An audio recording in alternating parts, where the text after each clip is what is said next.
오늘은 교회는 하나님의 가족이다 라는 제목의 말씀으로 말씀을 증거하도록 하겠습니다. 본문 19절 말씀을 보면 이렇게 기록되어 있습니다. 그러므로 이제부터 너희는 외인도 아니요 나그네도 아니요 오직 성도들과 동일한 시민이요 하나님의 권속이라. 여기 하나님의 권속이라 라는 뜻은 요즘 말로 하면 가족이라 라는 말입니다.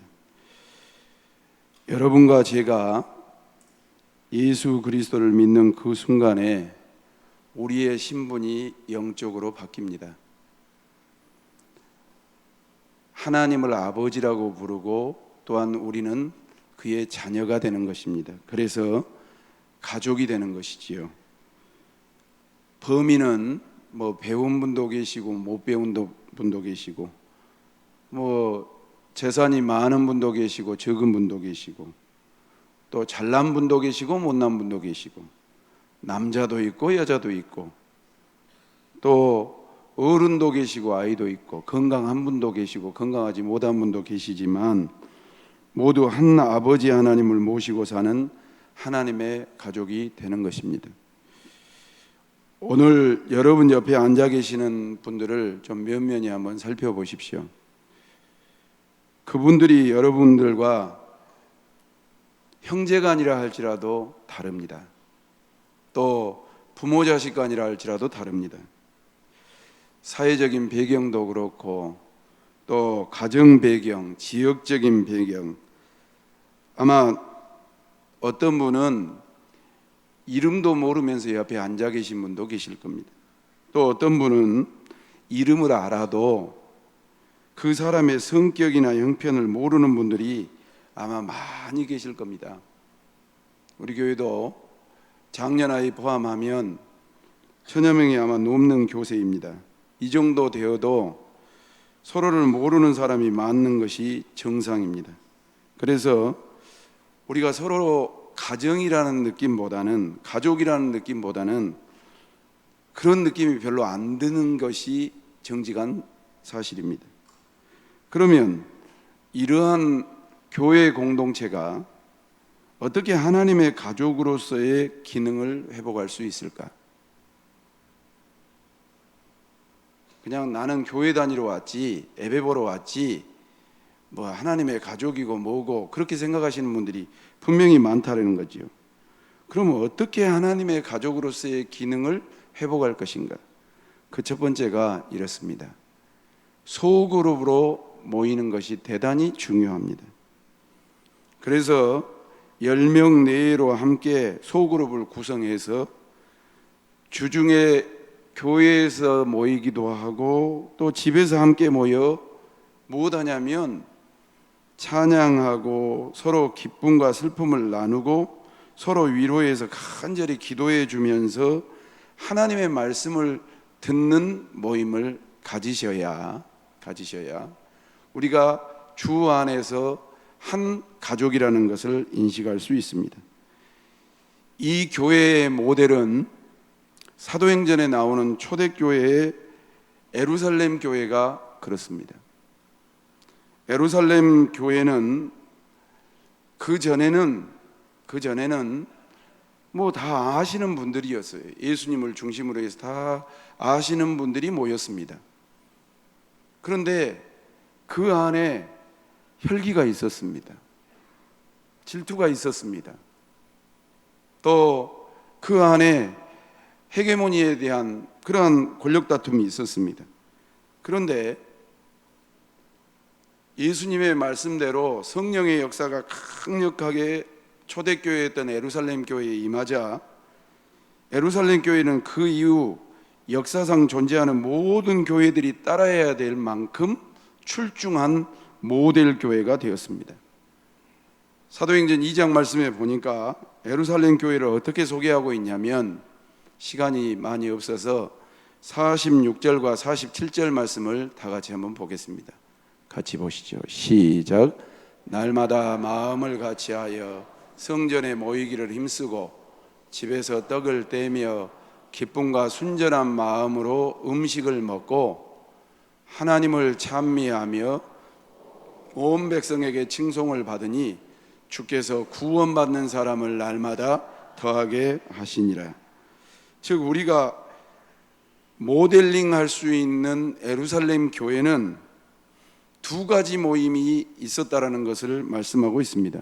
첫 번째로는 교회에서 부지런히 모였어요. 지금처럼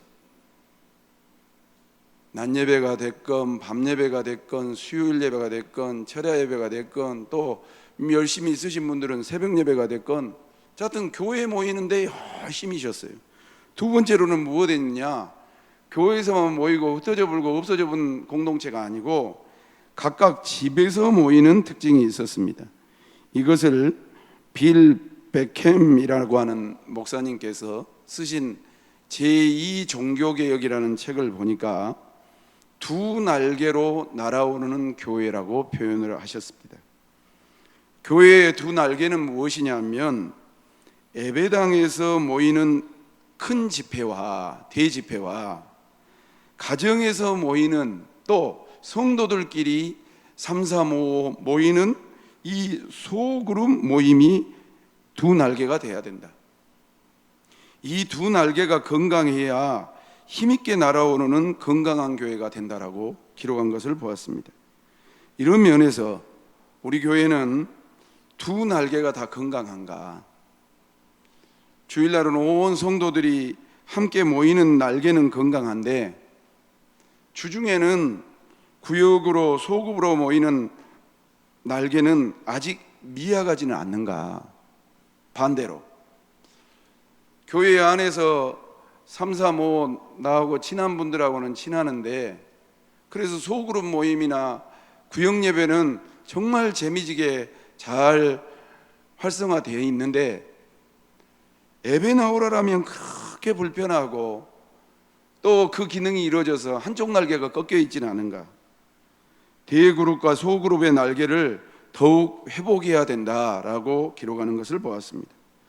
우리 교회는 작년에 신관을 건축했습니다. 올해는 본관을 리모델링했습니다. 그러나 여러분들이 잘 아시는 것처럼 교회라는 것은 건물이 아닙니다. 교회가 활성화되고 교회가 힘이 있고 교회가 성령 충만한 것은 건물이 좋아졌다고 되는 것이 아닙니다. 건물은 단순히 예배당입니다. 교회란 하나님의 부름받은 성도들의 모임을 말하는 것입니다. 여기에 모인 우리가 중앙장로교회입니다. 우리가 이 두 날개로서의 기능을 회복하고 새롭게 되어져야 된다는 사실을 명심해야 될 것입니다. 새로워지는 것은 다름이 아니라 잃어버린 교회의 본질을 되찾는 것입니다. 두 날개가 건강한 교회로 말입니다. 전체 성도가 모이는 주일 예배뿐만 아니라 또 구역이나 소그룹에 소속하여 주중에서 각자 집에서 함께 모여서 무엇 할 것인가? 예배드리고 또 기도하고 삶을 나누고 서로 격려하고 칭찬해주며 또 어떤 경우에서는 슬픔을 당하거나 애통하고 있는 성도들의 짐을 져주는 가정교회로도 활발히 모이는 교회, 두 날개가 건강한 교회를 이룰 수 있도록 우리는 힘써야 될 것입니다. 아마 많은 성도님들이 아직도 구역 모임을 잘 모르는 분들이 계시고 알면서도 못 참석하시는 분들이 계실 겁니다.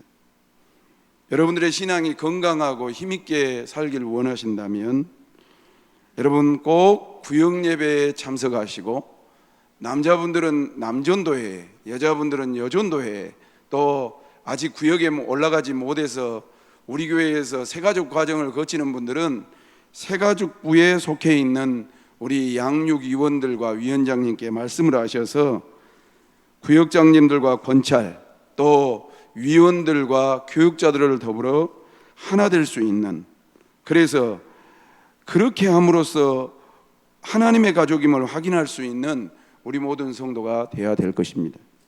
여러분, 우리 교회 안에 여러분의 심각한 고민을 함께 나눌 수 있는 사람이 몇 분이나 되십니까?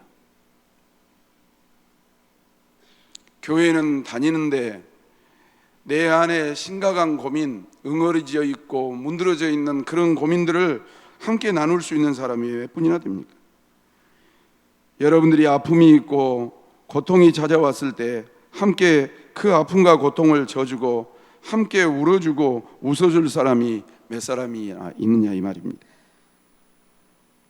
또 어떤 경우에는 큰 죄를 지었고 또 큰 허물이 있어서 실수하고 허물을 이야기해야 되겠는데 그 이야기 보따리를 펼치지 못하는 그러한 교회 공동체 구성원들도 많이 있습니다.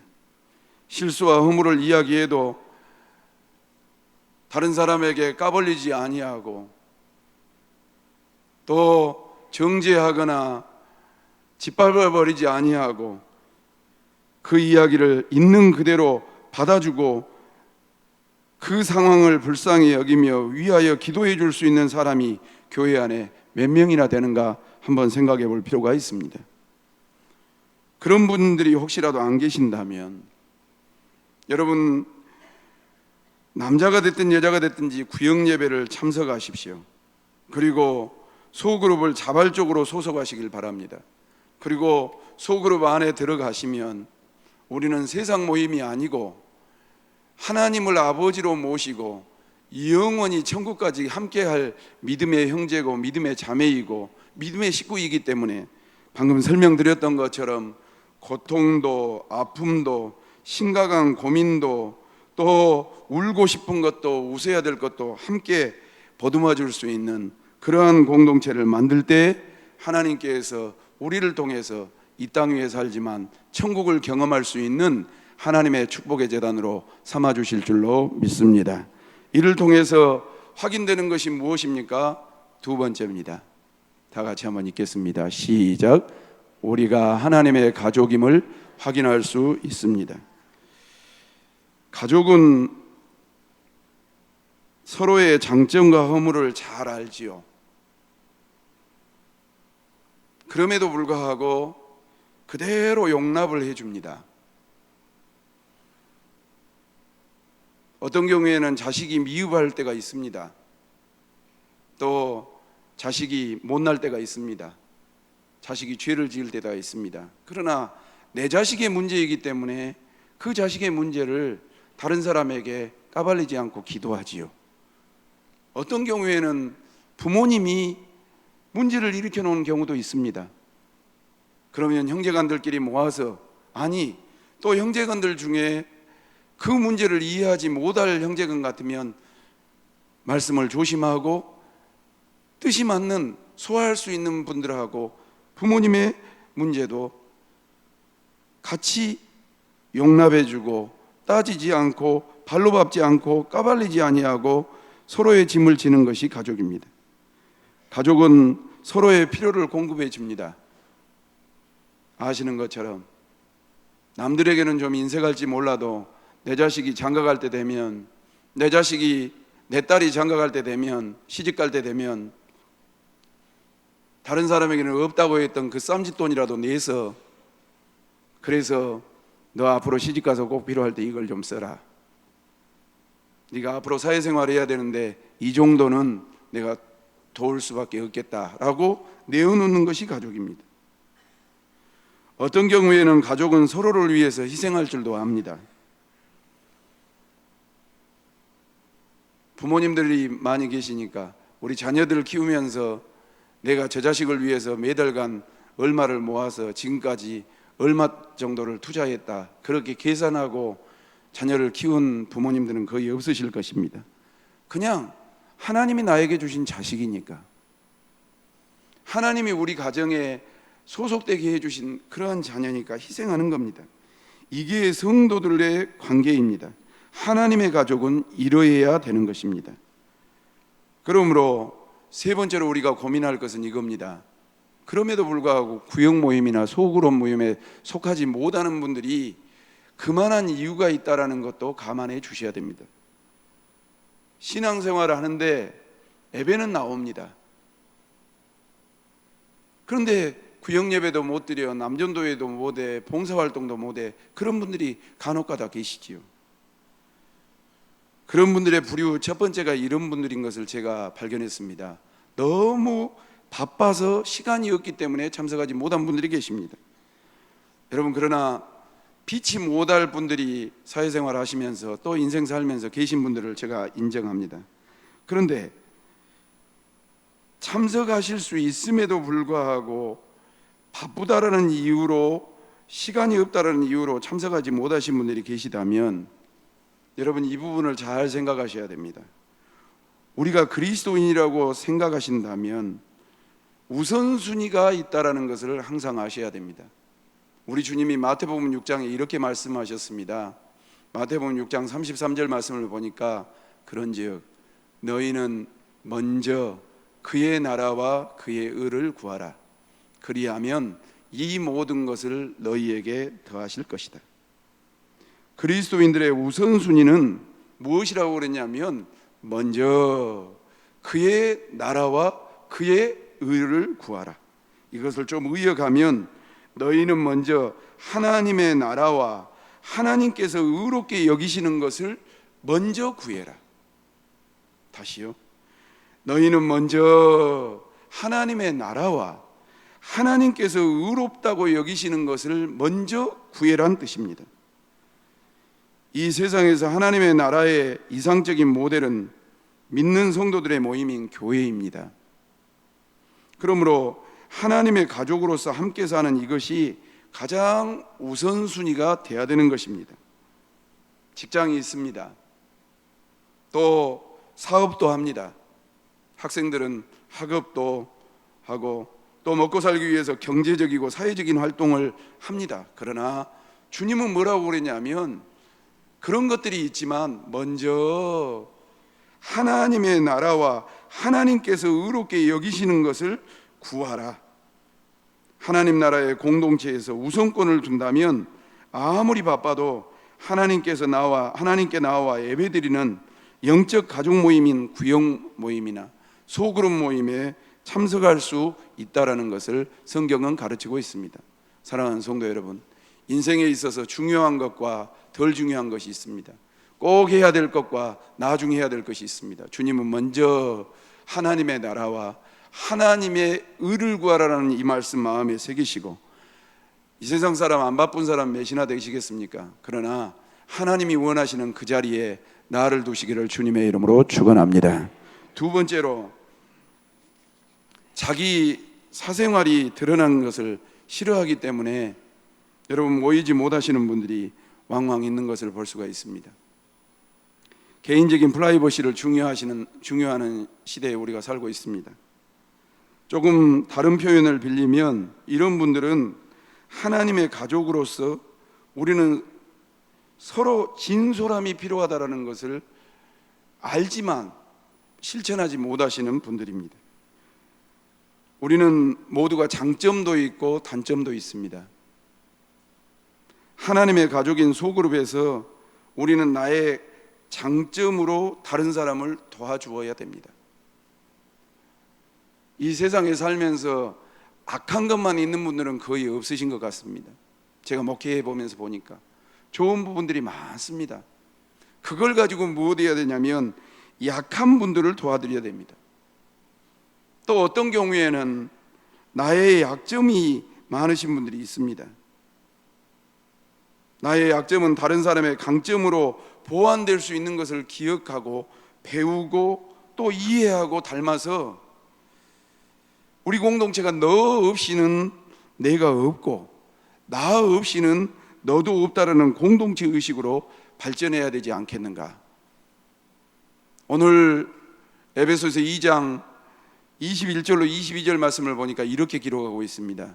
같이 한번 읽겠습니다. 시작. 그의 안에서 건물마다 서로 연합하여 주 안에서 성전이 되어 가고 너희도 성령 안에서 하나님이 거하실 처소가 되기 위하여 함께 지어져 가느니라. 함께 지어. 자신을 있는 그대로 드러내는 것은 쉬운 일이 아닙니다. 소그룹 안에서, 남전도회 여전도회 안에서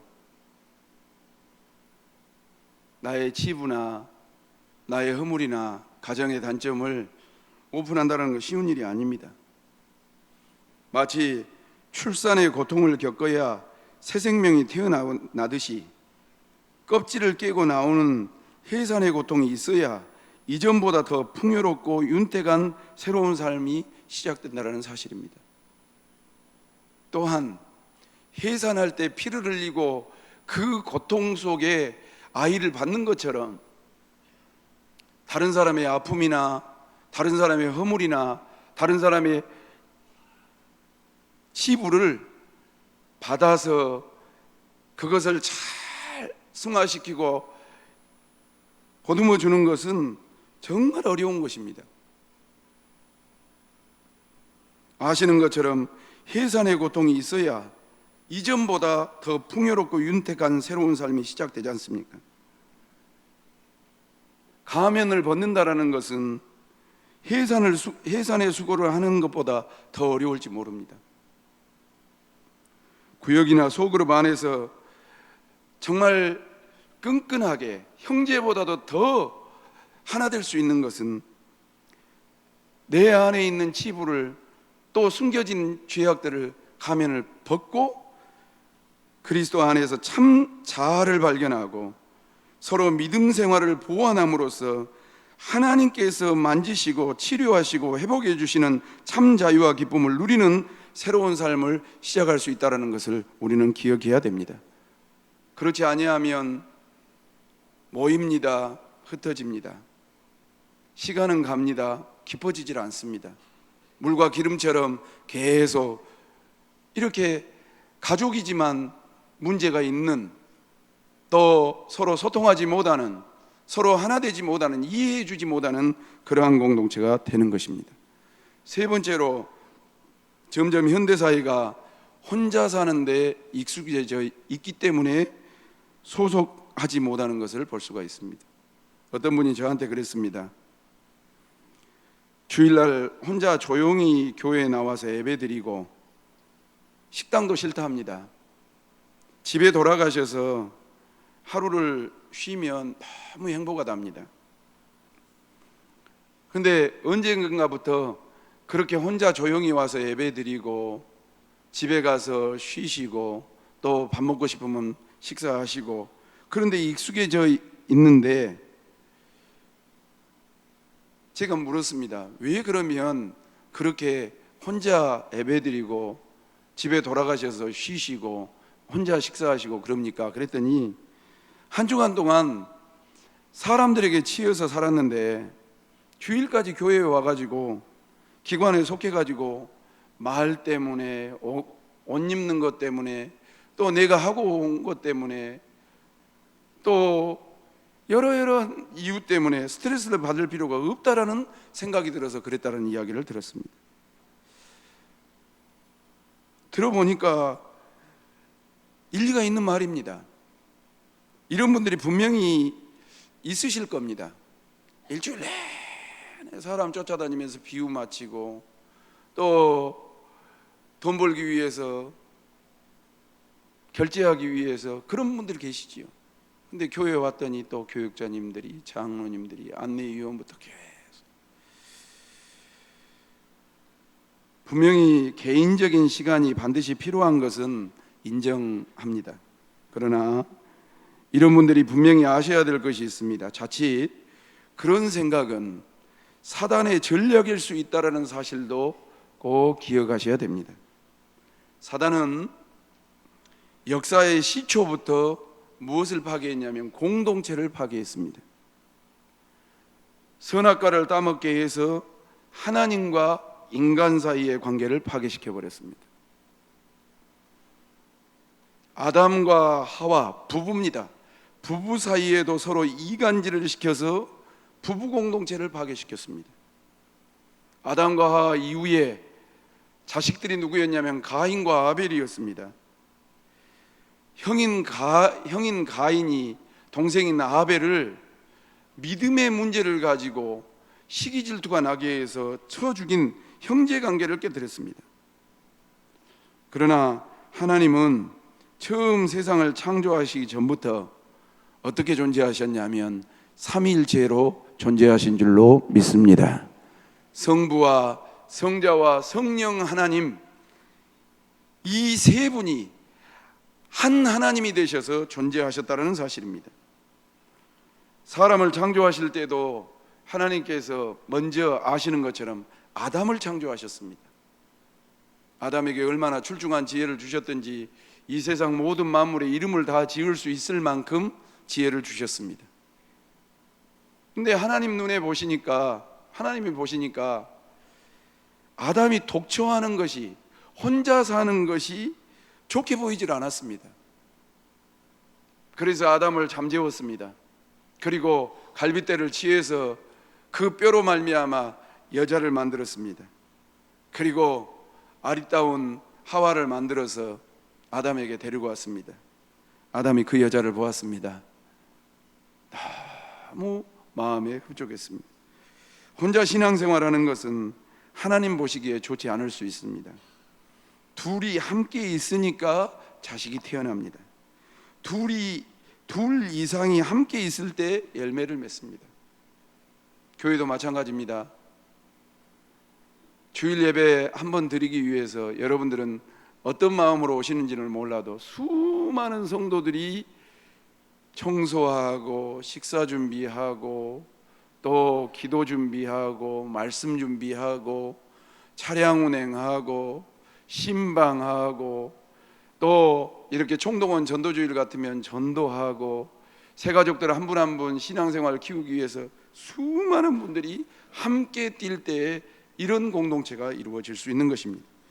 혼자 사는데 익숙해 있지만 익숙한 것과 결별하고 둘 이상 함께 할 때 그 안에서 새로운 삶의 열매가 있음을 기억하면서, 사랑하는 성도 여러분, 혼자도 있어야 될 때가 있다라고 제가 말씀을 드렸습니다. 그러나 신앙생활은 혼자 할 때도 있지만 또한 더불어 신앙생활하고 주님과 함께 할 때 우리에게 많은 열매가 있음을 기억하면서 소그룹 공동체뿐만 아니라 대예배까지, 대그룹 공동체까지 여러분 겸비할 수 있는 우리 중앙장로교회가 되시기를 주님의 이름으로 축원합니다.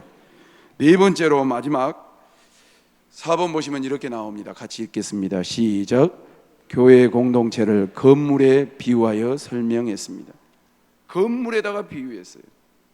아까 말씀드렸던 것처럼 교회는 이 예배당이 아닙니다. 구조물이 아니에요. 예수 그리스도를 나의 구주로 영접한 하나님의 백성들의 모임이 교회입니다. 그런데 교회의 공동체를 바울 사도는 에베소 교인들에게 무엇으로 비교했냐면 건물을 지어가는 것으로 비교했습니다. 그래서 20절로 22절 말씀을 다시 보시면 이렇게 나옵니다. 첫 단어가 뭐죠? 너희는, 성도들 너희는, 제가 좀 설명하겠습니다. 너희는 사도들과 선지자들의 터 위에 세우심을 입은 자다. 이 뜻은 무슨 뜻이냐? 사도들과 선지자들은 어떻게 섰냐면 부활하신 그리스도께서 선포하신 복음으로 세워진 분들입니다. 그러니까 성도는 부활하신 그리스도께서 선포하신 복음을 받아들여서 복음을 증거하고 복음을 믿는 사도들과 선지자들의 터 위에 세우심을 입은 자들이다. 성도 여러분, 성도라 하면 저와 여러분들의 심령 속에 부활하신 주님이 함께 하신 줄로 믿습니다. 그것이 성도입니다. 그래 놓고 그리스도 예수께서 친히 그랬습니다.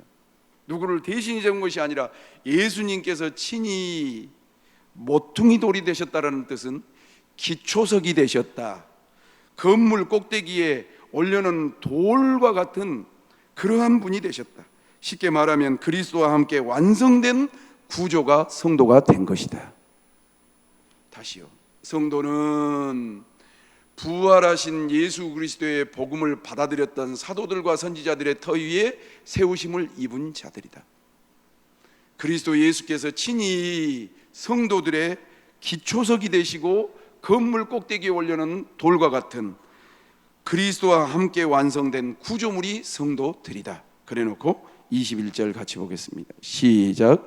그 안에서 건물마다 서로 연결하여 주 안에서 성전이 되어, 건물마다 서로 연결하여 장점과 단점, 아까 말씀드렸던 것처럼 공예배와 소예배와 적은 구역예배를 통해서 서로 연결하여 주 안에서 성전이 되어 가고, 성전이 건물이 아니라는 것을 말씀드리고 있지 않습니까? 성전이 되어 가고. 22절 말씀 볼까요? 다 같이요, 시작. 너희도 성령 안에서 하나님이 거하실 처소가 되기 위하여 그리스도 예수 안에서 함께 지어져 가느니라. 서로 연결하여 함께 지어져 가느니라. 따라합시다. 함께 지어져 가느니라. 이 뜻은 무엇이냐면 유대인뿐만 아니라 이방 그리스도인까지도 전체 교회를 가리키면서 처소가 계속적으로 지어져 가는다, 계속 집이 지어져 간다라는 그런 뜻입니다. 이제 말씀을 마무리하려고 합니다. 우리 교회는 여러 성도들과 함께 성장해 가고 있습니다. 당신은 할 바 아닙니다 라며 자기 마음대로 살아간다면 함께 침몰할 수도 있습니다. 우리는 서로 연결되어 있습니다. 성도 여러분, 여러분들이 아프면 주의 종도 아프고 성도들도 아픕니다. 여러분들이 행복하면 모르는 것 같지만 주의 종도 행복하고, 또 나중에 알게 되면 성도들이 함께 행복해질 수 있습니다. 오늘 교회는 하나님의 가족이라는 이 말씀을 주제를 가지고 우리 모두 주 안에서 행복하게 사시기를 주님의 이름으로 축원합니다. 이게 하나님의 가족인 교회입니다. 이 가르침에 함께 세워져 갈 수 있는 우리 모두가 될 수 있길 위하여 날마다 하나님 앞에 기도하고 말씀과 성령과 은혜로 충만한 그러한 모든 공동체가 되시기를 주님의 이름으로 소망합니다. 기도하겠습니다. 하나님 아버지, 오늘도 말씀 주셔서 감사합니다. 부족한 종과 온 성도들이 하나님의 말씀으로 깨달음을 얻게 하시고 지상교회에서 천상교회를 꿈꾸며 하나님의 선하신 뜻, 하나님의 선하신 아름다움을 이루어낼 수 있는 믿음과 소망과 사랑이 넘치는 우리 교회 되게 하여 주옵소서. 그렇게 도와주시기를 원하옵고 예수님의 거룩하신 이름으로 기도 올리옵나이다. 아멘.